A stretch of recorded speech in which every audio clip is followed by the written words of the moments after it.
প্রিয় দর্শক, স্বাগত জানাচ্ছি আগামীর বাংলাদেশ অনুষ্ঠানে। আশা করি আপনারা ভালো আছেন, সুস্থ আছেন। আজকে আমাদের সঙ্গে আলোচনায় রয়েছেন রাজনৈতিক বিশ্লেষক জনাব আশরাফ কায়সার। আপনাকে স্বাগত। গত শুক্রবারে আপনি এই যে নতুন রাজনৈতিক দলের আত্মপ্রকাশ ঘটল, সেখানে আপনি উপস্থিত ছিলেন এবং স্বাভাবিক কারণেই আপনার দৃষ্টি এবং সাধারণ একজন দর্শকের দৃষ্টি একটু আলাদা। আপনি নিশ্চয়ই লক্ষ্য করেছেন বিষয়গুলো, যে কি হচ্ছে কি হচ্ছে না, কোন জায়গায় সংকট, কোন জায়গায় সম্ভাবনা। আপনার অভিজ্ঞতা আমাদের সাথে একটু শেয়ার করবেন। একজন সাংবাদিকের কাজ হচ্ছে ইতিহাসের মোড় পরিবর্তনকারী সময়ে মাঠে উপস্থিত থাকা। সেটি জনসভা হোক, সেটি প্রেস কনফারেন্স হোক, সেটি বিক্ষোভ হোক, গণ অভ্যুত্থান হোক, এমনকি কেউ যদি পালিয়ে যায়।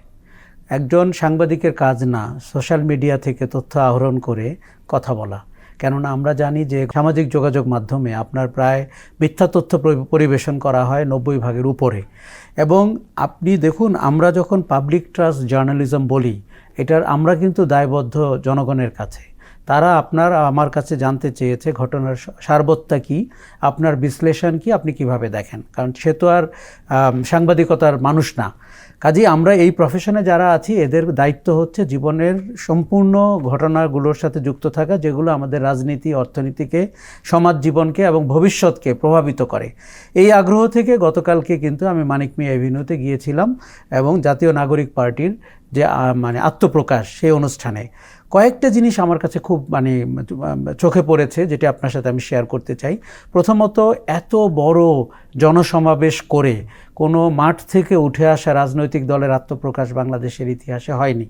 আমরা যদি আওয়ামী লীগ কিংবা বিএনপি কিংবা জামাতে ইসলামীর মতো দলগুলোকে দেখি, তাদের কিন্তু এই রীতির মধ্যে আমি ফেলতে পারছি না। দ্বিতীয় হচ্ছে, রাজনীতি এবং জনসমাবেশ মানেই হচ্ছে পয়সা দিয়ে লোক আনা। এবং আমরা জানি যে ট্রাকে করে, খোলা ট্রাকে করে কিভাবে মানুষ আসে। গতকালকে আমি জনসভাস্থলে ঢোকার আগে পুরো এলাকাতে যারা বাইরের থেকে এসছেন, কক্সবাজার থেকে, সুনামগঞ্জ থেকে, নরসিংদী থেকে, তাদের সাথে কথা বলেছি, তাদের বডি ল্যাঙ্গুয়েজ দেখেছি, তাদের মধ্যে এক ধরনের রাজনীতির ডিসিপ্লিন দেখেছি, যেটি ঠিক মাঠ থেকে লোক ধরে আনলে আপনি পেতেন না।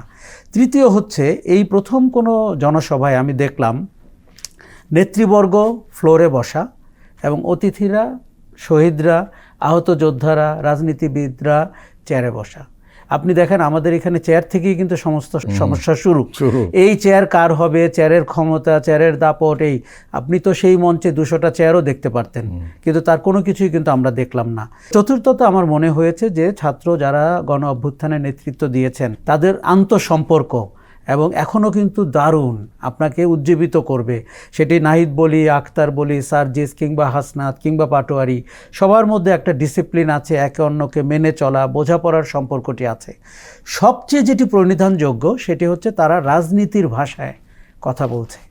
আপনি তাদের রাজনীতি পছন্দ নাও করতে পারেন, অপছন্দও করতে পারেন, কিন্তু সে আপনাকে রাজনীতির বাইরে কোনো কিছু নিয়ে উদ্বুদ্ধ করতে চাচ্ছে না। তারা চাচ্ছে আপনার সেকেন্ড রিপাবলিক করতে, তারা চাচ্ছে সংবিধান পরিবর্তন করতে, তারা চাচ্ছে জনগণের কাছে জবাবদিহিমূলক একটি শাসন এবং রাজনীতি প্রতিষ্ঠা করতে। যেই কথাটি বারবার তারা জোর দিয়ে বলেছে যে পরিবার থেকে নেতৃত্ব বেরিয়ে আসা কিংবা এলিট ক্লাস থেকে নেতৃত্ব বেরিয়ে আসার পরিবর্তে তারা খুশি হবে যদি কৃষকের ছেলে প্রধানমন্ত্রী হয়, মজুরের ছেলে প্রধানমন্ত্রী হয়। তার মানে আপনি দেখছেন যে আমরা যে ইনক্লুসিভ বাংলাদেশের কথা বলছি, এই রাজনীতির কথা কিন্তু জাতীয় নাগরিক পার্টি গতকালকে বলেছে। আমরা খুব আগ্রহের সাথে দেখব তাদের পথ পরিক্রমা কেমন হয়, নির্বাচনের আগে তারা কি ব্যবহার করেন, নির্বাচনের সময় তাদের প্রার্থী কারা হন, নির্বাচনে তাদের ফলাফল কেমন হয়। কিন্তু আমি অত্যন্ত কৌতূহলী হয়ে থাকব এই দলটির ভবিষ্যৎ দেখার জন্য। গতকালকের সমাবেশে কিন্তু আরেকটি ঘটনা ঘটেছে। স্বাভাবিক কারণেই সেখানে তরুণদের প্রাধান্য ছিল, একদম বলা যায় তরুণদের উৎসব। কিন্তু আমরা এটাও লক্ষ্য করেছি, অনেক সিনিয়র মানুষও কিন্তু সেখানে উপস্থিত হয়েছিলেন স্বতঃস্ফূর্তভাবে। তারা কেন ছিলেন আপনার মনে হয়? এই প্রবণতাটি আমরা গণ অভ্যুত্থান থেকে দেখছি, জুলাই আগস্ট থেকে দেখছি। যে কারণে গণ অভ্যুত্থান সফল হয়েছিল সেটি হচ্ছে সাধারণ মানুষের পার্টিসিপেশন। এই যে নাহিদ, হাসনাত, সার্জিসদের ডাকে এই যে লক্ষ লক্ষ মানুষ প্রতিদিন রাস্তায় নেমে এসেছে, 2000 মানুষ জীবন দিয়েছে, এর মধ্যে একটা সম্মোহনী ডাক আছে, একটা ম্যাজিক্যাল ক্ষমতা আছে। গতকালকের মাঠে 7 মাস পরে অভ্যুত্থানের, আপনি জানেন এই 7 মাসে কত ঘটনা ঘটেছে, অনেক অপ্রিয় ঘটনা ঘটেছে, অনেক মব জাস্টিসের ঘটনা ঘটেছে, অনেক কেউ বলছে ইসলামাইজেশনের ঘটনা ঘটেছে, ধর্ম ফ্রন্ট সিটে চলে গেছে, কালচার ব্যাক সিটে চলে গেছে, ধর্মনিরপেক্ষতা নিয়ে প্রশ্ন উঠেছে, আওয়ামী লীগের ধ্বংসস্তূপ নিয়ে প্রশ্ন উঠেছে। কিন্তু গতকালকে আপনি ঠিকই বলেছেন, আমি কিন্তু অনেক বয়োবৃদ্ধ মানুষকে দেখেছি, নারীদের দেখেছি, মায়েদের দেখেছি, বাবাদের দেখেছি, তারা এই 26-27 বছর বয়সী তরুণদের রাজনৈতিক দলের সাথে যুক্ত হতে এসছেন। কেননা তারা মনে করছেন যে এরা নতুন কথা বলছে, তারা নতুন রাজনীতির আভাস দিচ্ছে এবং তারা প্রচলিত রাজনীতির বাইরে একটা নতুন প্ল্যাটফর্ম হিসাবে মানুষের সম্মোহনী শক্তি আকর্ষণ করছে। নাহিদ ইসলাম যে বক্তব্যটা রেখেছেন সেখানে কিন্তু তিনি বলেছেন যে বিকল্পের জায়গা থেকে আমাদের দলের যাত্রা শুরু হলো, একটা বিকল্প, একটা নতুন উইন্ডো খুললো। নাহিদ এই কথা বলার আগে বলছিল যে জুলাই অভ্যুত্থানে এই স্লোগান উঠেছিল, তুমি কে আমি কে, বিকল্প বিকল্প। এটি কিন্তু সত্যি যে আমাদের রাজনীতিতে বিকল্প খুঁজছে মানুষ। আপনি দেখুন বিএনপির বা অন্য দলগুলোর 15 বছরের আন্দোলনের রাস্তায় আমরা জনগণকে দেখতে পাইনি, দলের কর্মীদের দেখতে পেয়েছি, তাতে নিয়ে আমার কোনো প্রশ্ন নাই। কিন্তু যেই কারণে সরকারের পালাবদল হয়, ক্ষমতার পালাবদল হয়, সেটি হচ্ছে সাধারণ মানুষ। এই ছেলে মেয়েগুলো সেই সাধারণ মানুষকে নিয়ে রাস্তায় নামতে পেরেছে, কাজেই তারা বিকল্প শক্তি হিসাবে বাজারে আবির্ভূত হতে চাচ্ছে এবং হয়েছে গতকালকে। আপনি আরেকবার মনে করে দেখুন, বাংলাদেশের কোনো রাজনৈতিক দলের কি 2000 নিহত মানুষের দায় নিয়ে রাজনীতি শুরু করতে হয়েছে? হয়নি। 30,000 আহত যোদ্ধাকে নিয়ে রাজনীতি শুরু করতে হয়েছে? শতাধিক দৃষ্টিহীন হয়েছে। আমি যেখানে বসেছিলাম তার চারপাশে ছিল আহত যোদ্ধারা, তার চারপাশে ছিল নিহত মানুষের আত্মীয় স্বজনরা, এবং আমি তাদের উষ্মা দেখেছি, তাদের আকাঙ্ক্ষা দেখেছি, তাদের প্রত্যাশা দেখেছি। দেখুন, নাহিদের ঘাড়ে এই মানুষগুলোর দায় দায়িত্ব রয়েছে, তাকে এই মানুষগুলোকে নিয়ে সামনে আগাতে হবে, তাদেরকে নিয়ে রাজনীতি করতে হবে, তাদের কাছে জবাবদিহি করতে হবে, তাদের ক্ষতিপূরণ দিতে হবে, তাদের দীর্ঘমেয়াদী চিকিৎসার দায়িত্ব নিতে হবে। আরেকটা বিষয় তো বড়, সেটি হলো এই যে পরিবার যাদের নিহত হলো সেই হত্যার বিচারও তো করতে হবে, নিশ্চিতভাবে বিচার করতে হবে। এবং গতকালকে কিন্তু এই দাবি প্রবলভাবে উঠেছে যে আমরা 7 মাসে শেখ হাসিনা বা টপ কমান্ডারদের বিচার করতে পেরেছি কিনা, ধরতে পেরেছি কিনা, কিংবা যারা গণহত্যা করেছে, খুন করেছে তাদের ধরতে পেরেছি কিনা।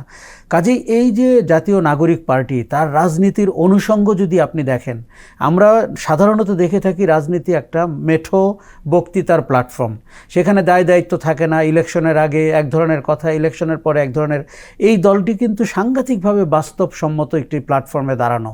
তার 2000 মানুষ নিহত হয়েছে বা তাদের দায়িত্ব তারা ঘাড়ে তুলে নিয়েছেন, 30,000 আহত যোদ্ধার দায়িত্ব ঘাড়ে নিয়েছেন, পলাতক যে শক্তি যারা খুন করে পালিয়েছেন তাদের বিচারের দায়িত্ব সরকারের উপরে চাপ দিয়ে ট্রাইব্যুনালের সাথে কথা বলে করতে হবে। কাজেই অত্যন্ত দায়িত্বশীল রাজনৈতিক প্ল্যাটফর্ম মনে হয়েছে জাতীয় নাগরিক পার্টিকে। ছেলেমেয়েগুলোর বয়স কিন্তু অনেক কম, 26 থেকে 28। কাজে এই বয়সী মানুষরা যখন রাজনীতির কথা বলেন, আমি সেই রাজনীতির প্রতি গভীরভাবে আগ্রহী। কেননা আমাদেরকে কি শেখানো হয়েছে? রাজনীতি থেকে দূরে থাকতে। হোটেল রেস্তোরাঁয় লেখা থাকে রাজনৈতিক আলাপ নিষেধ। সেই দেশে রাজনীতি করা কিছু মানুষ শেখ হাসিনার মতো একটি চরম স্বৈরাচারী সরকারকে হটিয়েছে। তারা রাজনীতির গন্ধে পার্লামেন্টের দিকে তাকিয়ে কালকে বলেছে এই পার্লামেন্টে তারাই যাবেন জনগণ যাদের নির্বাচিত করবে। তারা গণতান্ত্রিক রাজনীতির যে নতুন উত্তরণ, সেই উত্তরণের সবচেয়ে বড় অনুষঙ্গ হবে আমার ধারণা। দেখুন, রাজনীতিতে প্রচলিত যে দলগুলো আছে তাদের মধ্যে একটু আশঙ্কা দেখতে পাচ্ছি, তাদের একটু বিরোধিতা দেখতে পাচ্ছি। তারা অনেকেই ভাবছেন যে দোষারোপ করবেন কিনা জাতীয় নাগরিক পার্টিকে, কিন্তু ওই যে ক্ষুদ্র ক্ষুদ্র যে বিচ্যুতি, সেটির দিকে তাকিয়ে এই রাজনীতির সম্ভাবনার জায়গাটি যেন আপনি ভুলে না যান, এটি আমি বলবো। নাহিদ ইসলাম যে বক্তব্য দিয়েছেন সেখানে উনি কিছু কথা বলেছেন, যে কথাগুলো কিছুটা পুরনো কিন্তু সাধারণের জন্য কিছুটা নতুন। সেটি হলো যে জুলাই অভ্যুত্থান আমাদের সেকেন্ড রিপাবলিক প্রতিষ্ঠার সূচনা। এই সেকেন্ড রিপাবলিক একটা কথা রয়েছে, জুলাই প্রক্লেমেশনের একটা কথা রয়েছে। আসলে এই বিষয়গুলো আমাদের একটু বুঝিয়ে বলবেন? নাহিদের বক্তৃতায় যেটি সবচেয়ে ভালো হয়েছে, প্রথম কথা, সে একটা লিখিত ঘোষণাপত্র পাঠ করেছে। সেই ঘোষণাপত্র কিন্তু জাতীয় নাগরিক পার্টির প্রতিষ্ঠার পটভূমি, প্রতিষ্ঠার বাস্তবতা এবং প্রতিষ্ঠার ভবিষ্যৎ নিয়ে সে কথা বলেছে। তখন এই যে দ্বিতীয় রিপাবলিক, অথবা আপনার জনগণের কাছে জবাবদিহিমূলক একটি গণতান্ত্রিক রাজনীতি, গণপরিষদের কথা বলেছেন, গণপরিষদের কথা এটা খুব বলেছেন। গুরুত্বপূর্ণ। এই চারটা জিনিস কিন্তু প্রচলিত যে রাজনৈতিক দলগুলো আছে তারা কিন্তু আপনি যদি দেখেন সেকেন্ড রিপাবলিক, গণপরিষদ এবং জুলাই প্রোক্লেমেশন, এই তিনটা জিনিস নিয়ে কিন্তু রাজনীতিতে এক ধরনের বিতর্ক রয়েছে। প্রথমত আমি বলি যে সেকেন্ড রিপাবলিক এটি রাষ্ট্রবিজ্ঞান বা রাষ্ট্রসম্মতভাবে অত্যন্ত স্বীকৃত একটি বিষয়। আপনি দেখুন, একটি দেশ স্বাধীন হয় একবার, কিন্তু তার তো খোল নলচে বদলে ফেলার বিষয় রয়েছে। আমরা 54 বছরে কি দেখলাম? আমরা সেই রাষ্ট্রটি পেলাম না যেই রাষ্ট্রটির জন্য 71 সালে আমরা যুদ্ধ করলাম। আজকে আমরা মার্চে দাঁড়িয়ে কথা বলছি এবং আমরা স্বাধীনতার মাসে কথা বলছি। আমাদের স্বপ্ন চুরি হয়ে গেল, বেহাত হয়ে গেল সেই 72 সালেই। কাজে 72 থেকে পরবর্তী 54 বছরে আমরা কিন্তু রিপাবলিকের যে স্বপ্নটি দেখেছিলাম, যে স্টেট কি করে ফাংশন করবে, স্টেট কি করে মানুষের অধীনস্থ থাকবে এবং জনগণ কি করে রাষ্ট্রের সর্বময় ক্ষমতার অধিকারী হবে, নাহিদ বলতে চেয়েছেন যে আমাদের জুলাই রেভলিউশন সেই জায়গাটিকে আরেকবার বাস্তবায়নের সুযোগ দিয়েছে। তারই একটি ধারাবাহিকতা কিন্তু এই যে সংস্কার প্রস্তাবনাগুলো নিয়ে যে আমরা কথা বলছি। কেননা গতকাল তারা বলেছেন যে ইনস্টিটিউশনগুলো ফাংশন করছে না বলে বাংলাদেশ ফাংশন করছে না। সেটি শিক্ষা প্রতিষ্ঠান থেকে শুরু করে, সাংবিধানিক প্রতিষ্ঠান থেকে শুরু করে রাজনৈতিক প্রতিষ্ঠান পর্যন্ত। দেখুন, আপনার কাছে কি অবাক লাগে না যে রাজনৈতিক দলগুলো দেশে গণতন্ত্র চায়, দলে গণতন্ত্র চায় না? কাজেই আমরা দলের গণতন্ত্রের যে ইনস্টিটিউশনাল রূপ, সেটিও সেকেন্ড রিপাবলিকের একটি অংশ। কারণ যারা আপনার ম্যান্ডেট পেয়ে সরকারে গিয়ে দেশ পরিচালনা করবে, তাদের ভিত্তি কী, তাদের ম্যান্ডেটটা কী লিখিতভাবে। এবং জুলাই প্রোক্লেমেশনের যেই জায়গাটিতে আমি মনে করি সেটি অগাস্ট মাসের 5 থেকে 8-এর মধ্যে কিংবা 10 দিনের মধ্যে করে ফেলা দরকার ছিল, যে এই পটভূমিটি, কারণ আপনি জানেন পলাতক শক্তি এখনও কোনো অনুশোচনা করে না, তারা সেটিকে ষড়যন্ত্র বলে এবং তারা ফিরে আসার স্বপ্ন দেখে অথবা দুঃস্বপ্ন দেখে। কাজে তখন যদি আপনি প্রোক্লেমেশনটা করে ফেলতেন, তখন কিন্তু এক কাট্টা হয়ে যেত যে আমরা এই পটভূমিতে দাঁড়িয়ে এই বাস্তবতায় আমরা শেখ হাসিনার বিরোধিতা করেছি এবং তাকে বিদায় করেছি। সেটি তখন হয় নাই। পরবর্তীতে স্বাভাবিকভাবেই যে কোনো রাজনৈতিক সংস্কৃতিতে এটি কিন্তু কঠিন, কেননা আপনার আরও স্টেক হোল্ডার বাজারে রয়েছে। তারা সবাই যে জুলাই প্রোক্লেমেশনের সাথে 100% একমত তা কিন্তু না। বাজারে রাজনীতি করা অনেক দলেরই কিন্তু শর্টকাট ক্ষমতায় যাওয়ার একটা প্রবণতা আছে। সে আপনার সংস্কারের পক্ষের লোক না, সে হাসিনার বিরোধিতা করেছে, কিন্তু সে নিশ্চিত জানে তারও বিরোধিতা হতে পারে কোনো এক সময়। কাজেই আমরা যদি জুলাই প্রোক্লেমেশন, সেকেন্ড রিপাবলিকের কথা এইভাবে বুঝে থাকি, এবং থার্ড যেটি হচ্ছে যে গণপরিষদ, এখানে একটা বিষয় আপনারা যোগ করি, সেটি হলো যে সেকেন্ড রিপাবলিকের বিষয়টা নাহিদ ইসলামরা সামনে এনেছে অন্য একটি কারণে। প্রধান যে কারণটি সেটি হলো বর্তমান যে সংবিধান রয়েছে, আপনি নিশ্চয়ই জানেন, এই টক শোতে আপনাদের সঙ্গে আমি আলোচনা করেছি যে এই সংবিধানটির মাধ্যমে একজন নির্বাচিত সরকার কিন্তু স্বৈরতন্ত্র হওয়া খুবই সহজ। সংবিধান তাকে সাপোর্ট করবে যে তুমি স্বৈরতন্ত্র হয়ে ওঠো, এবং সেখান থেকে বেরিয়ে আসার জন্যই কিন্তু তারা বলছে গণপরিষদ হোক এবং সেখানে নতুন সংবিধান হোক, এবং সেটাই আসলে সেকেন্ড রিপাবলিকের যাত্রা শুরু হবে। অত্যন্ত যৌক্তিক কথা।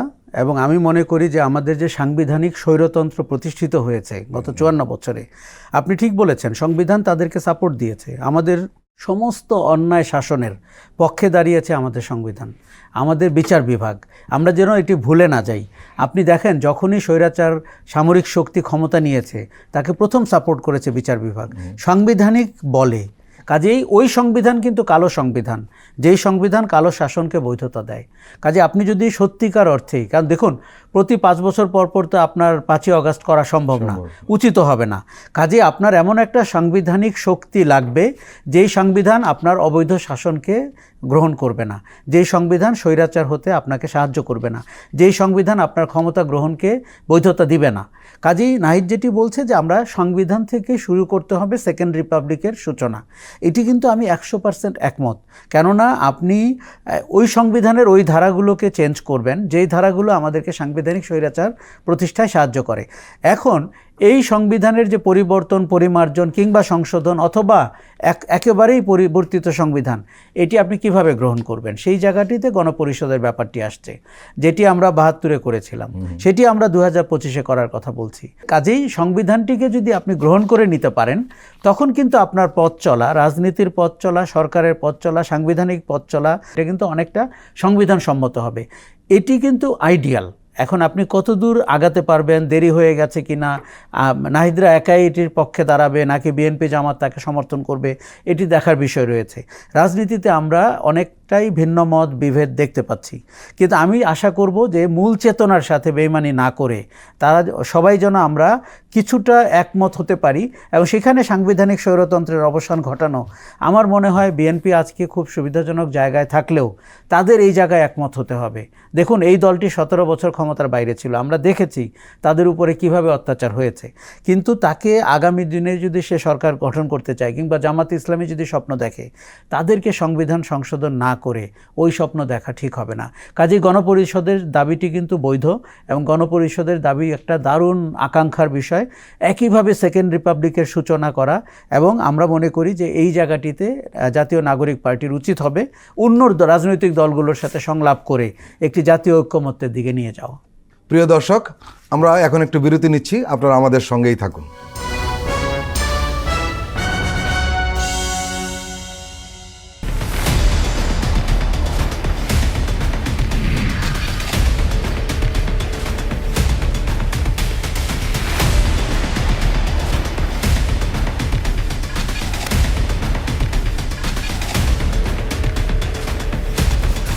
নিপীড়নের স্মৃতি, প্রযোজনা মোহাম্মদ হাসান রিয়াদ ও গোলাম মোর্শেদ।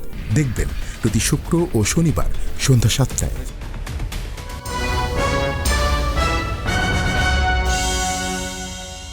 আবারও স্বাগত আগামীর বাংলাদেশ অনুষ্ঠানে। আজকে আমাদের সঙ্গে আলোচনায় রয়েছেন রাজনৈতিক বিশ্লেষক আশরাফ কায়সার। নাহিদ ইসলামকে নিয়ে ব্যাপক আলোচনা হচ্ছে। আসলে নাহিদ ইসলাম আলোচিত ব্যক্তিই বটে।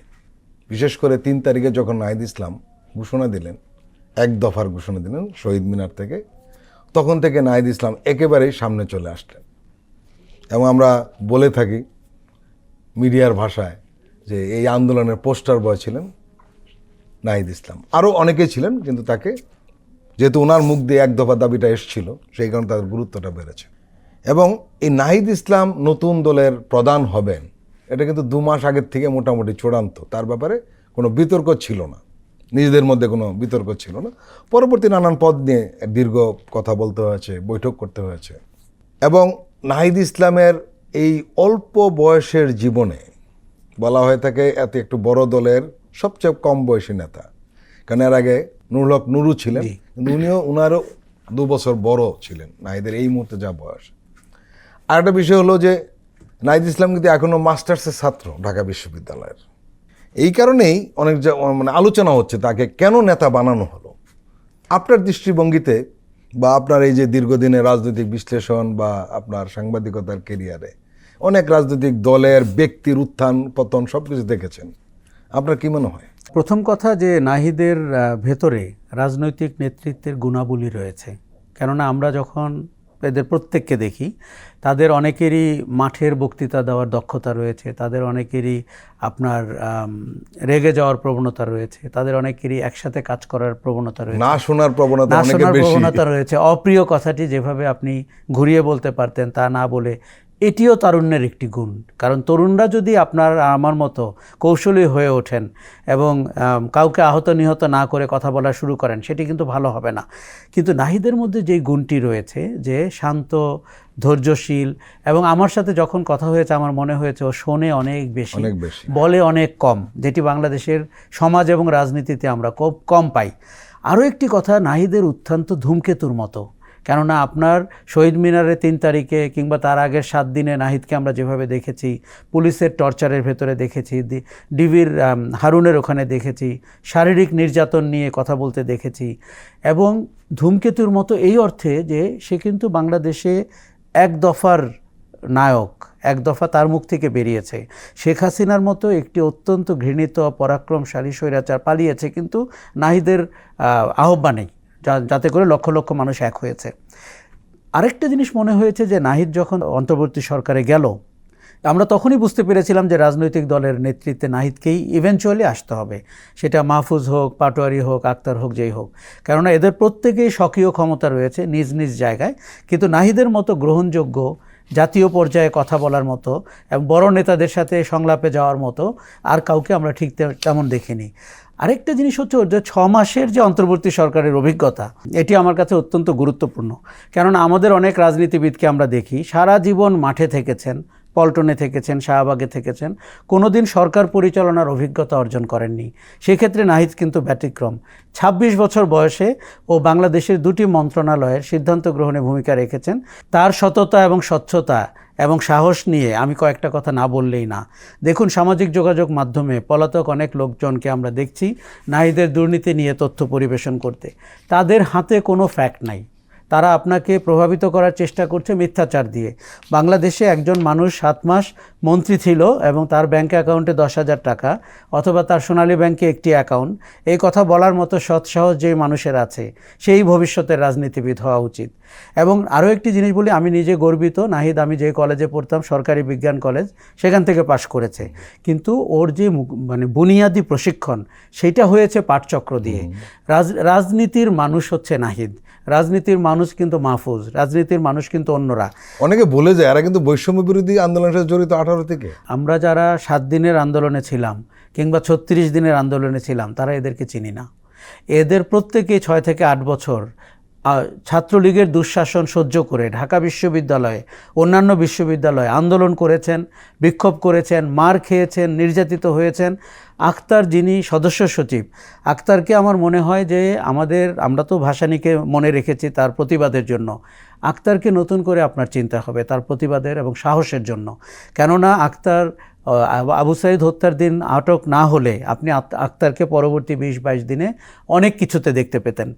আমরা কেউ কিন্তু জানি না 18-20 দিন আখতার কিন্তু ঢাকা বিশ্ববিদ্যালয়ে একা অনশন করেছেন। যারা ভাবছেন যে ওরা 36 দিনে নাম করে ফেলেছেন, নায়ক হয়ে গেছেন, উপদেষ্টা হয়েছেন, দল করেছেন, ব্যাপারটা তা না। তারা প্রত্যেকেই 18 সালের আন্দোলনের সাথে ছিলেন। তারা ডাকসু নির্বাচন মোকাবেলা করেছেন, যেই নির্বাচনে নাহিদ বিজয়ী হতে পারেননি, কিন্তু আখতার হয়েছেন। কিন্তু ঢাকা বিশ্ববিদ্যালয়ের কোনো আন্দোলন নাই যেখানে আখতার কিংবা নাহিদদের ভূমিকা ছিল না। এবং তারা সময়টা কিরকম? ওই সময়তে আপনি ঢাকা বিশ্ববিদ্যালয়ে যাতায়াত করতে পারতেন, ছাত্রলীগ নামধারী সন্ত্রাসীদের কারণে আপনি হলে থাকতে পারতেন না। সেই জায়গায় আখতার দাঁড়িয়েছে, সেই জায়গায় নাহিদ দাঁড়িয়েছে, সেই জায়গায় কিন্তু আসিফ বা সার্জিসের মতো ছেলেরা দাঁড়িয়েছে। নাহিদের মধ্যে যে নেতৃত্বের গুণ আমি দেখছি, আমি অত্যন্ত আশাবাদী যে এই দলটি জাতীয় নাগরিক পার্টি উত্তরোত্তর সমৃদ্ধ হবে এবং আগামী নির্বাচনের দিকে এগোতে গিয়ে দলটি আরও অনেক মানুষজনকে তাদের সাথে নেবে। তাদের রাজনীতির বয়ান বাংলাদেশে একটি নতুন চাঞ্চল্য তৈরি করেছে এবং এই বয়ান দিয়ে কেউ যদি নির্বাচন মোকাবেলা করে, আমি খুব দলকে দেখছি তাদের বয়ানের কাছাকাছি এসে কোনো বয়ান দিয়ে তাকে মোকাবেলা করতে পারবে। তাকে আপনি অনেক কিছু করতে পারবেন, তার দুর্নীতি নিয়ে কথা বলতে পারবেন, কোন ডিসি চিঠি লিখেছে বাস বরাদ্দ করার জন্য। দেখুন, আপনাকে একটা জিনিস মনে রাখতে হবে, এই সমাজ অতি উৎসাহী মানুষের সমাজ। আপনার আর আমার 2টি ক্ষমতা থাকলেও আমাদের পেছনে 20টি লোক এসে বিনা কারণে জড়ো হয়। এই আগাছা থেকে নাহিদ আখতারদেরকে মুক্ত থাকতে হবে। কিন্তু ওদের মধ্যে যে দৃঢ়চেতা মনোভাব, সাহস দেখলাম রাজনীতির প্রতি।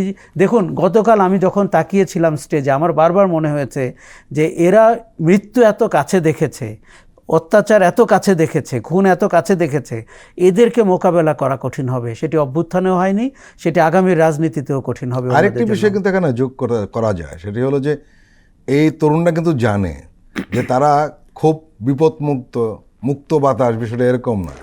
তারা সবসময় একটা ঝুঁকির মধ্যে রয়েছে, নানানমুখী ঝুঁকি রয়েছে, এমনকি প্রাণের ঝুঁকিও রয়েছে। নিশ্চিতভাবেই রয়েছে। আওয়ামী লীগ সভানেত্রীকে যে ভাষায় কথা বলতে দেখি যে কার বাড়ি কোথায়, আগুন দিতে হবে কিভাবে, চিহ্নিত করে রাখার 52 জন 252 জন, এইসব উস্কানি কিন্তু আপনি জানেন যে কর্মীরা কিভাবে নেয়। কাজেই নাহিদ আখতারদের জীবন আসলেও কিন্তু তাদের দোষরও তো রয়েছে এখানে, নিশ্চিতভাবেই রয়েছে, শক্তিশালী দোষরও রয়েছে, খুব শক্তিশালী দোষর রয়েছে। সিস্টেমেটিক ওয়েতে যারা অপারেট করছে, যারা আমাদের ইনস্টিটিউশনগুলোতে আছে, লুকিয়ে আছে, এবং তারা কিন্তু সরকারকে সাহায্য করছে না, তারা কিন্তু বৈষম্য বিরোধী আন্দোলনকে সমর্থন করেনি। এদের থেকে আপনাকে সাবধান থাকতে হবে।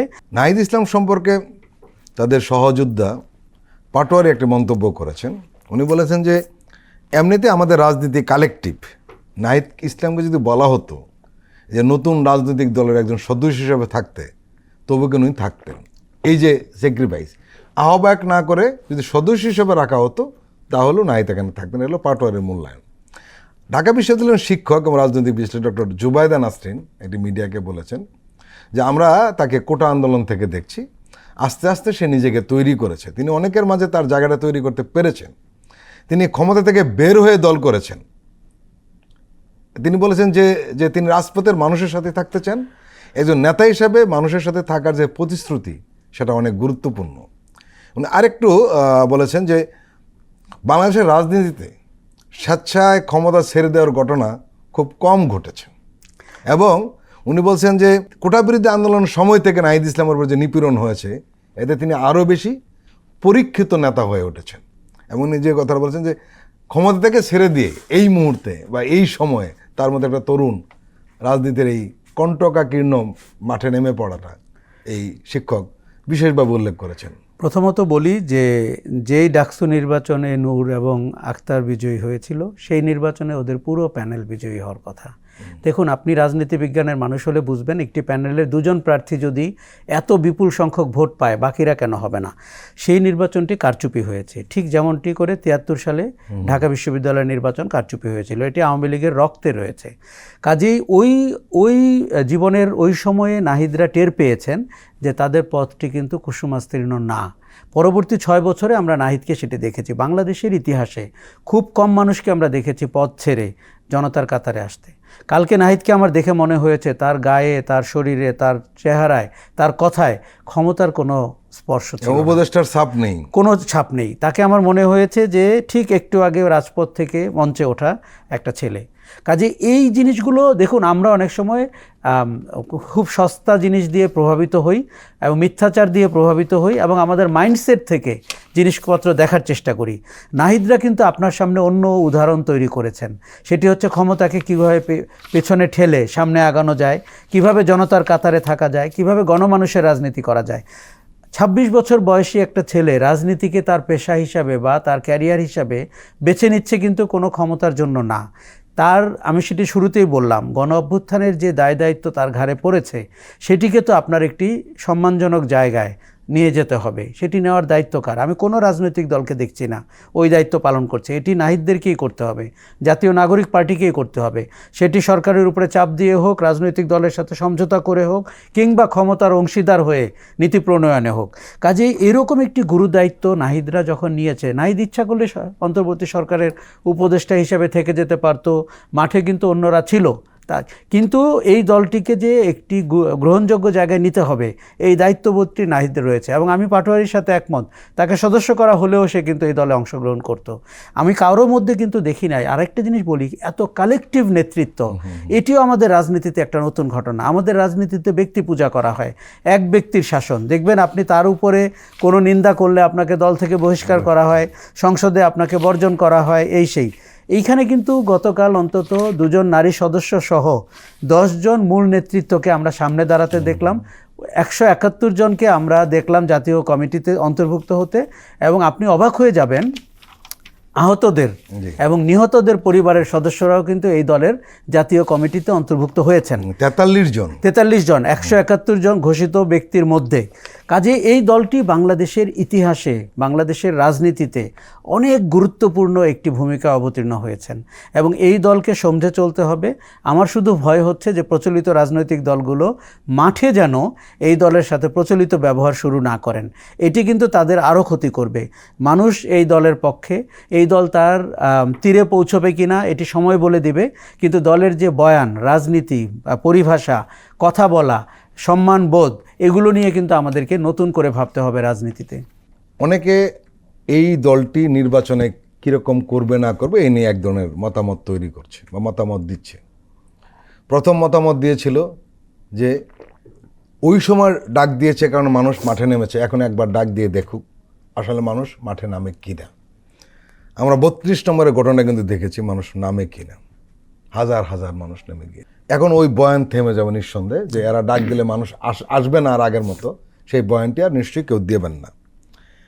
একই সঙ্গে এরা এখন নতুন একটা বয়ান তৈরি হবে যে নির্বাচনের মাঠে গিয়ে দেখুক তাদেরকে কজন চেনে, কজন ভোট দেয়।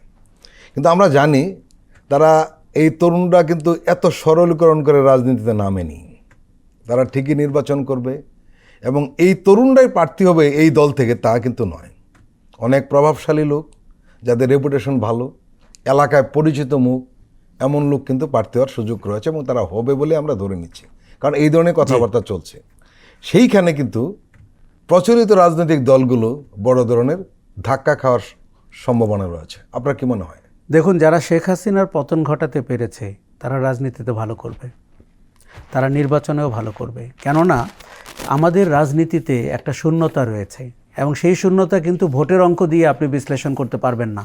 ধরেন বিএনপি আওয়ামী লীগ এত % ভোট পেয়েছে, 15% ভোট বাইরে রয়েছে, এই অঙ্ক তো, এই অঙ্ক কিন্তু বদলে যেতে পারে। ভোটের বা ভোটারের যে বিন্যাস সেটা কিন্তু পাল্টে গেছে। আমরা 2001-এর হিসাবটা রাখতে পারি সামনে, পরবর্তী কোনো হিসাব কিন্তু মিলবে না। কেউ কেউ 2008-এর হিসাব বলে, সেটা একটা পরিকল্পিত নির্বাচন, কারণ এখানে নতুন ভোটার হয়েছে অনেক, এবং 40 বছর বয়সের অনেকে জীবনে ভোটই দিতে পারে নাই।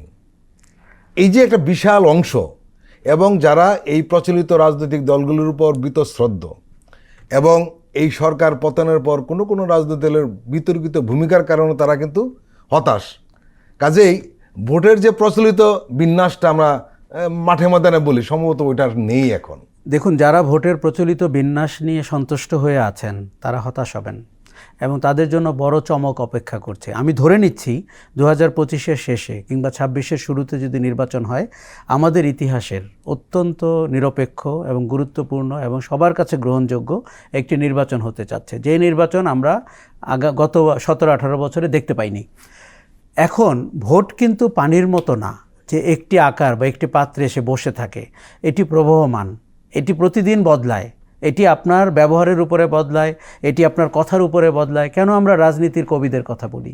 আপনি গতকালের জনসভায় নাহিদকে আমার রাজনীতির কবি মনে হয়েছে, কেননা সে মানুষকে ওইভাবে আপনার ঘন হয়ে বসতে সাহায্য করেছে, কথা শুনতে সাহায্য করেছে, এবং তার প্রতি, তার ছোট গল্পের মতো তার প্রতি মানুষের আগ্রহ তৈরি হয়েছে। সে কিন্তু আপনাকে আরও 9 মাস 10 মাস 1 বছর তার কথা শুনতে সাহায্য করবে। কাজেই ভোট হচ্ছে, দেখুন 5ই আগস্টের পটভূমিতে ভোট হবে অত্যন্ত নতুন গ্রাউন্ডে। সেই গ্রাউন্ডে গণ অভ্যুত্থানের নায়করা থাকবেন, সেই গ্রাউন্ডে রাজনীতির নতুন বয়ান থাকবেন, সেই গ্রাউন্ডে আপনার জমি দখল, খাল দখল, ইজারা দখল, পার্কিংয়ের থেকে চাঁদা তোলা, এগুলো আপনার ভোট কমিয়ে ফেলবে। আপনি অনেক বড় দল হতে পারেন, আপনি 16 বছর ক্ষমতার বাইরে থাকতে পারেন, দ্যাট ডাজন্ট মিন যে আপনি ক্ষমতায় যাবেন। এই কথা যদি কেউ না বোঝে এবং সেই রাজনীতির সংস্কার যদি সে না করে, ভোটে তার জন্য চমক অপেক্ষা করছে। দেখুন, নাহিদরা কালকে মানিক মিয়া এভিনিউতে আমি আর কোনো দলের জনসভায় এত মানুষের উপস্থিতি দেখিনি। আমার ধারণা তারা যদি আরও সময় নিয়ে করতো, তার থেকে দ্বিগুণ 3 গুণ মানুষ তাড়াহুড়ো করতে হয়েছে, মানিক মিয়াতে জড়ো হতো। তারা 3 দিনের নোটিশে 4 দিনের নোটিশে কাজটি করেছে রোজার কারণে। কিন্তু গ্রামে গঞ্জে মহল্লায় আমাদের শহরতলিতে নাহিদদের পক্ষের মানুষরা রয়েছেন, তারাই শুধু ভোটে দাঁড়াবেন তারা কিন্তু না। আমাদের রাজনীতির প্রতি বীতশ্রদ্ধ, প্রচলিত দলের নেতা হতে চাননি, সংসদ সদস্য হতে চাননি, এমন অনেক মানুষকে নাহিদরা নিশ্চয়ই যোগাযোগ করবেন, তারাও তাদের সাথে যুক্ত হবেন। এবং আমরা চাই এর ভেতর দিয়ে নতুনভাবে পার্লামেন্টে যেন একটা দারুণ শক্তি রাজনীতিতে আবির্ভূত হয়। তারা সরকার গঠন করবে কিনা জানি না, তারা কোয়ালিশনের অংশ হবে কিনা জানি না, তারা জাতীয় সরকার হতে পারে, তারা একটা সিগনিফিক্যান্ট বিরোধী দল হতে পারে। বাংলাদেশের রাজনীতিতে নাহিদ আক্তারদের অন্তর্ভুক্তি রাজনীতির গুণগত পরিবর্তন করবে, এ ব্যাপারে আমার কোনো সন্দেহ নাই। এবং অতীতের রাজনীতি যারা করছেন তাদের ডেজ আর নাম্বারড, তাদেরকে নতুন করে আবার খাতা খুলে বসতে হবে এই নাহিদ আক্তারদেরকে মোকাবেলা করে রাজনীতিতে এগোনোর জন্য। আপনার টেকেন ফর গ্রান্টেড রাজনীতির দিন কিন্তু শেষ। এখানে 26 বছর 28 বছরের ছেলেমেয়েরা আর যারা ভোটার, তাদের বয়স যদি 40 হয়, তার জীবনের প্রথম ভোটটি সে দিবে। এবার আপনি ভাবুন সে প্রথম ভোট কাকে দিবে? এরাই কিন্তু আমাদের 50% ভোটার। কাজে এই ভোটাররা কিন্তু আওয়ামী লীগকে চেনে না, এই ভোটাররা বিএনপিকে চেনে না, এই ভোটাররা একটা শক্তিকে ক্ষমতায় দেখেছিল যার কোনো রাজনৈতিক পরিচয় নাই। এই ভোটারদের কোনোদিন ভোট কেন্দ্রের কাছে ঘেঁষতে দেওয়া হয় নাই। তারা কিন্তু আগ্রহ নিয়ে অপেক্ষা করছে যে নির্বাচনের পরিভাষা কি হয়, নির্বাচনের প্রতিশ্রুতি কি হয়। নাহিদ কালকে ঘোষণায় যেমন করে ভবিষ্যৎ বাংলাদেশের স্বপ্ন দেখিয়েছেন, অর্থনীতির কথা বলেছেন, আমাদের প্রতিষ্ঠানগুলো কি করে কাজ করবে বলেছেন, এমনকি আমাদের তরুণদেরকে কি আমরা বিশ্বের জনশক্তি হিসাবে তৈরি করব কি না, নাকি আমরা রেডিমেড গার্মেন্টস নিয়ে বসে থাকবো এবং আইটিতে ব্যুৎপত্তি অর্জন করব না। পরিষ্কার আমি যেটি বুঝতে পেরেছি যে এই নামকা ওয়াস্তে ডিজিটাল বাংলাদেশ না, সঠিক অর্থে বাংলাদেশের তরুণদেরকে কর্মী হিসাবে বিশ্বের কাছে উপস্থাপন করা যায় কি না, সেটা ফ্রিল্যান্সার হতে পারে। এই সব কথার কিন্তু ভোট রয়েছে। আমি খুব কম দলকে দেখেছি এই ধরনের বিষয়ে আলোকপাত করতে। এবং আরেকটা জিনিস হচ্ছে নেতার বডি ল্যাঙ্গুয়েজ। এই যে আমাদের নেতা যে কর্মী পরিবেষ্টিত হয়ে চলাচল করেন, এটি আমরা আসলে কেউ লাইক করি না। এবং মন্ত্রীরা যে এত সব অদ্ভুত লোককে নিয়ে হাঁটেন এবং এই লোকগুলো কেন তাদের পেছনে দাঁড়ান, আপনি দেখেছেন আগে কথা বলার সময় পেছনে 26-27 জন অড লুকিং লোককে দাঁড়িয়ে থাকতে হতো। কালকে নাহিদকে দেখলাম সে তার সহকর্মীদের বলেছেন সবাই মঞ্চে বসে পড়বে, একা কথা বলবে। আমরা এই রাজনীতির জন্য, এই নেতৃত্বের জন্য, এই পরিশীলিত ব্যবহারের জন্য দীর্ঘদিন অপেক্ষা করেছি। দেখুন, তাদের ভুল ত্রুটি হবে না আমি বলছি না, তাদের মধ্যে কেউ কেউ মানে পতিত শক্তি সাহায্য নেওয়ার চেষ্টা করবে না এলাকায়, তাও আমি বলছি না। রাজনীতির খেলায় আপনাকে অনেক কিছু করতে হয়, যেমন অভ্যুত্থানের খেলাতেও আপনাকে অনেক কিছু করতে হয়। কিন্তু তাদের মূল সুরটি যদি হয়, গতকালকে তারা যে বিকল্প রাজনীতির কথা বলেছে, বাংলাদেশে বিকল্প রাজনীতির ভোট রয়েছে, এটি গণায় নিতে হবে। প্রিয় দর্শক, আমরা আবার একটু বিরতি নিচ্ছি, আপনারা আমাদের সঙ্গেই থাকুন।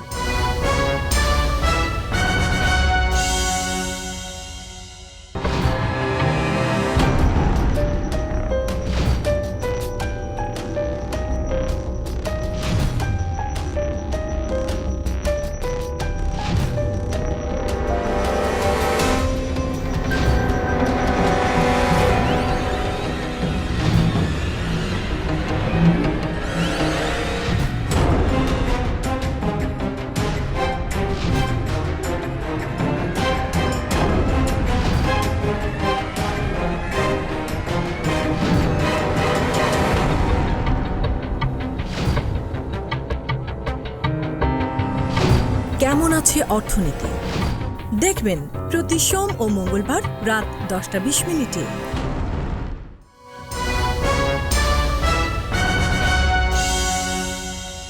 আবারও স্বাগত আগামীর বাংলাদেশ অনুষ্ঠানে। আজকে আমাদের সঙ্গে আলোচনায় রয়েছেন রাজনৈতিক বিশ্লেষক আশরাফ কায়সার। তরুণদের মিলন মেলা বসেছিল নিঃসন্দেহে, এবং ওইখানে কিন্তু ঢাকা বিশ্ববিদ্যালয়ের যে সমস্ত প্রোগ্রাম হয় তার একটা আমেজও কিন্তু সেখানে পাওয়া গিয়েছিল। এই কারণে আপনি বারবার বলছিলেন একদম আলাদা একটা আমেজ ছিল, নিঃসন্দেহে একদম আলাদা, যেটা আসলে অন্য কোনো রাজনৈতিক সবার সময়ের সাথে মেলে না। আপনি আরেকটি কথা বলছিলেন, আমরা সেই প্রসঙ্গটা নিয়ে আসতে চাই। সেটি হলো যে আপনি যে কথা বলছেন, একজন রাজনীতি নেতা যখন হাঁটেন তার পেছনে কিছু লোক থাকেন এবং সে খুব অড লুকিং, দেখতে অড লুকিং, এবং যারা থাকেন তাদের মেজরিটি অড লুকিং। জি, এবং সবাই জানে এরা কারা, এদের কোনো সামাজিক অবস্থান নেই, সামাজিক মর্যাদা নেই, এরা নেতার পিছনে ঘোরাটাকেই তাদের অর্জন মনে করে এবং সেখান থেকে তারা যেভাবে লাভবান হয়। নিশ্চয়ই এই ঘটনা থেকে বেরিয়ে আসতেই হবে। 5ই অগস্ট কিন্তু মানুষ ওই রাজনীতিকে বর্জন করেছে, যে আপনার পেছনে কিছু অদ্ভুত লুকিং লোক থাকবে এবং তারা কিন্তু পাড়া মহল্লায় আপনার নাম বিক্রি করে, নাম ভাঙিয়ে বেঁচে পড়তে থাকেন, এবং তাদের সন্ত্রাসের কারণে কিন্তু আপনি ওই দলকে অপছন্দ করেন, ওই নেতাকে অপছন্দ করেন। দেখুন, নেতারা যদি একটু বোধোদয় হয় যে এই রাজনীতিতে তার আর থাকা যাবে না। গতকালকে আমার মনে হয়েছে যে এই যে তরুণদের মিলন মেলায় তারা যদি গ্রামে গঞ্জে শহরতলিতে এই রাজনীতির বার্তাটি পৌঁছে দিতে পারেন, শুধুমাত্র বড় বিষয় না, সেকেন্ড রিপাবলিক মানে আপনার সংবিধান পরিবর্তন এগুলো না, কিন্তু আচরণে, ডে টু ডে আচরণে তাদের যে ভঙ্গিমা, সেটি আমার ধারণা মানুষ অনেকভাবে গ্রহণ করবে। এটি আমরা কোনো দিন কোনো রাজনৈতিক দলের অনেক অভিজ্ঞ নেতার কাছ থেকে কিংবা তরুণ নেতার কাছ থেকে পাইনি। আমাদের সমস্যা হচ্ছে বড় দলগুলোতে আপনি যদি তরুণ নেতাও হন, আপনাকে দেখানো হয় যে একজন বয়োবৃদ্ধ নেতাকে অনুসরণ করতে, তার মতো হতে, ফলে আপনার সুযোগ কম। এখানে কিন্তু আপনার পূর্ণ সুযোগ রয়েছে নিজের মতো করে বিকশিত হওয়ার। আমি অনেকের বক্তৃতা কালকে সামনে বসে দেখলাম, তারা এক একজনের এক এক রকম করে কিন্তু তাদের নিজেদেরকে উপস্থাপন করেছেন। তার মানে এই স্বাধীনতা দলটির ভেতরে রয়েছে যে আপনি যখন অতীতের 54 বছরকে বিশ্লেষণ করছেন, কেউ কেউ জিয়াউর রহমানের শাসনকে বলেছে ভালো শাসন, কেউ কেউ কিন্তু সেদিকে যায়নি। কাজেই আমি বলতে চাচ্ছি যে একটা রাজনৈতিক দলের যে বিতর্কের কালচার, ভিন্ন মতের কালচার এবং মানুষকে সঠিকভাবে নেতৃত্ব দেওয়ার যে গুণাবলী, সেটি জাতীয় নাগরিক পার্টির রয়েছে। ভোটের সময় আমাদের তারা বারবার বলছিল যে এই যে যেইভাবে ভোট হয়, ভোটের আগে রাজনৈতিক কোন্দল হয়, কলহ হয়, মারামারি হয়, এটি বাংলাদেশের জন্য আর কখনো না হয়। পৃথিবীর কোথাও এরকম হয় যে ইলেকশনের আগে আপনার আতঙ্কিত থাকতে হয়, ইলেকশনের দিন আপনি পরিবার পরিজন নিয়ে শহরের বাইরে কোথাও চলে যান, অথবা আপনি দেশের বাইরে চলে যান। আমরা তো চাই মানুষ রাজনীতি পছন্দ করবে, রাজনীতিকে ভালোবাসবে, রাজনীতিতে যুক্ত হবে, ভোট দেবে এবং তার জনপ্রতিনিধির উপরে চাপ প্রয়োগ করবে তার মতো করে চলার জন্য। নাহিদদের দলকে আমার মনে হয়েছে সেই জায়গা পূরণ করতে পেরেছেন। আপনি যদি পরিবারের উপস্থিতি দেখেন, মহিলাদের উপস্থিতি দেখেন, শিশুদের উপস্থিতি দেখেন, কিশোরদের গতকালকে, তাতে আমার মনে হয়েছে যে এটি বাংলাদেশের মধ্যবিত্তকে আকৃষ্ট করতে পেরেছে। আপনি জানেন যে এই মধ্যবিত্ত না নামলে গণঅভ্যুত্থানটি হতো না, কোনো কিছুই হয় না। এই রাজনীতিতে নতুন বাতাস পালে হাওয়া দিবে বাংলাদেশের মধ্যবিত্তরা, এবং প্রত্যেকটা ছেলে মেয়ে নাহিদ থেকে আক্তার থেকে তারা কিন্তু ওই জনগোষ্ঠী থেকে বেরিয়ে এসছেন। তাদের কিন্তু তেমন কোনো পিতৃ পরিচয় আমরা কোথাও পাইনি, কেননা তারা নিজেই নিজের পরিচয়, এবং তারা পরিচিত হবেন তাদের গুণাবলীর কারণে, নেতৃত্বের কারণে, সাহসের কারণে। নাহিদ ইসলাম তার বক্তব্যের শেষে একটি কথা বলেছেন, একদম শেষ দিকে এসে, খুব আশাবাদী হওয়ার মতো, যে তাই আসুন প্রত্যেকে যার যার অবস্থান থেকে শপথ করি, ঐক্যবদ্ধ হই এবং আমাদের কাঙ্ক্ষিত সেকেন্ড রিপাবলিক প্রতিষ্ঠার লড়াইয়ে দৃঢ়চিত্তে এগিয়ে যাই। আমাদের দেশ, আমাদের অধিকার, আমাদের ভবিষ্যৎ, আমাদের সেকেন্ড রিপাবলিক অধরা কোনো স্বপ্ন নয়, এটি আমাদের প্রতিজ্ঞা। অনেক রাজনৈতিক দল তাদেরকে প্রতিপক্ষ মনে করছে, অনেক রাজনৈতিক দল তাদেরকে জুলাই প্রোক্লেমেশন তাদের বেনিফিট হবে, তাদের পক্ষে। এইখানে একটা প্রসঙ্গ বলে রাখি, জুলাই প্রোক্লেমেশনে কিন্তু জিয়াউর রহমান এবং খালেদা জিয়াকে একটা অনন্য মর্যাদা দেওয়ার কথা ছিল, রয়েছে আমি যতটুকু জানি। আমি বলবো কিন্তু এটাও কেন দলটি বুঝতে পারছে না, আমি বলবো যে একটা সংকীর্ণ চিন্তা থেকে বুঝতে পারছেন না। শোনেন, সবাই ভাবছে যে তাদেরকে সংগঠিত হতে দিলে, রাজনীতি করতে দিলে গোলায় ধানটি উঠবে তাদের, সেটাই ব্যাপারটি কিন্তু তা না। আমরা যদি এখনও রাজনীতি বুঝে থাকি, মানুষ আপনাকে অনেকভাবে বিশ্লেষণ করে। যেমন আপনি বেগম খালেদা জিয়ার কথা বলছিলেন, তার যে পরিমিতি বোধ, তার যে ভাষা, এটি তাকে রাজনীতিতে অন্য উচ্চতায় নিয়ে যায়, তার আপোষহীনতা। কাজেই আমরা মানে কালকে নাহিদের এই উদাত্ত আহ্বান শুনে আমার মনে হচ্ছিল এই বিষয়ে তো আমাদের কারো পিছিয়ে থাকার কথা না। আমরা তো ফ্যাসিবাদী শক্তি, তার দোসরদের বাদ দিয়ে যে কাউকে রাজনৈতিকভাবে ঐক্যবদ্ধ হতে বলতে পারি, একমত হতে পারি, এবং সেকেন্ড রিপাবলিক গঠনে আমরা যদি একাত্ম না হতে পারি, তাহলে তার এই সংকীর্ণতা এবং এই দুর্বলতা আমরা কি করে ঘোচাবো? আমার মনে হয়েছে যে কালকে নাহিদের আহ্বান সব রাজনৈতিক দলের মনোযোগ দিয়ে দেখা উচিত, দলীয় সংকীর্ণতার বাইরে চিন্তা করা উচিত। ভাবার কোনো কারণ নাই যে এইগুলোতে একমত হলে নাহিদদের রাজনীতিক মানে প্রবৃদ্ধি হবে, অন্যদের হবে না। বরঞ্চ আপনি যদি একমত না হন, আপনার রাজনৈতিক ক্ষতি হবে, এবং সেই ক্ষতি কিন্তু আপনি আর পোষাতে পারবেন না। আপনার কথা ধরেই একজন রাজনৈতিক বিশ্লেষকের একটা উদ্ধৃতি বলি। উনি বলছিলেন যে এই ফ্যাসিস্ট বিরোধী যে চেতনা, সেই চেতনা থেকে যে দল সরে যাবে তাদের একটু সমস্যা হবে, আর যদি তারা সেখানে থেকে যায় রাজনৈতিকভাবে তারা লাভবান হবে। একেবারে রাজনৈতিকভাবে শব্দটা বলা হয়েছে।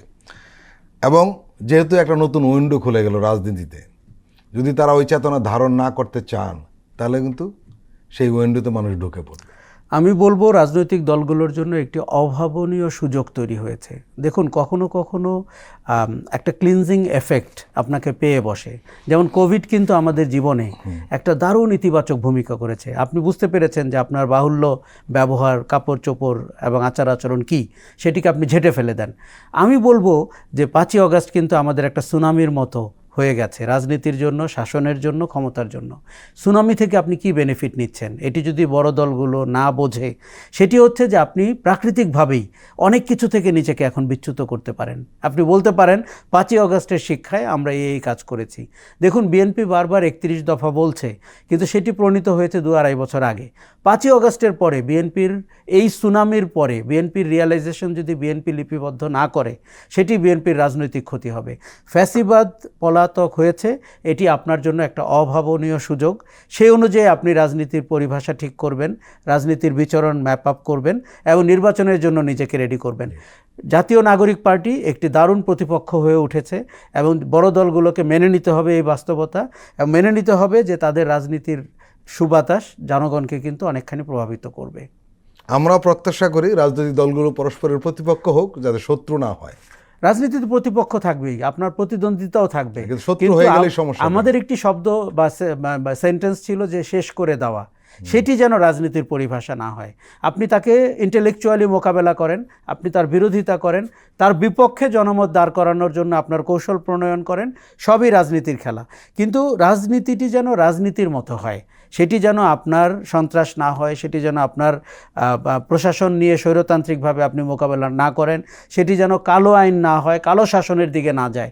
আমার মনে হয় বাংলাদেশ একটি উজ্জ্বল সময়ের অপেক্ষায়, যেখানে রাজনীতিকে আমরা সমাজের চালিকা শক্তি হিসাবে দেখতে পাবো। আশরাফ কায়সার, আপনি আমাদের দীর্ঘ সময় দিলেন, আপনাকে আন্তরিক ধন্যবাদ। ধন্যবাদ ফরিদ। প্রিয় দর্শক, আজকের অনুষ্ঠান আমরা এখানে শেষ করছি। আপনারা ভালো থাকবেন, সুস্থ থাকবেন। আল্লাহ হাফেজ।